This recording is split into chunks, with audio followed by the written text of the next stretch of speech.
గారు నీ దగ్గర సబ్జెక్ట్ లేదు.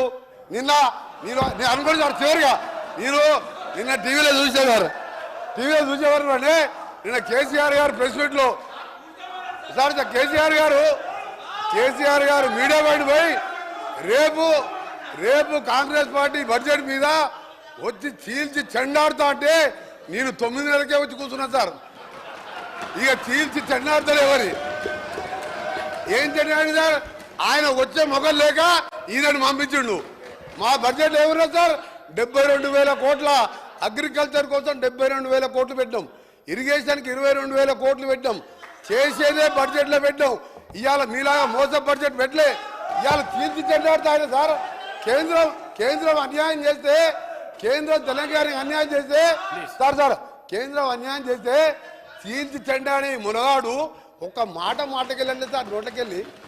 ఇవాళ మేము మా ముఖ్యమంత్రి గారు మా డిప్యూటీ సీఎం గారు మంచి బడ్జెట్ ప్రవేశపెడితే ఇవాళ దాని గురించి మాట్లాడుతున్నారు సార్.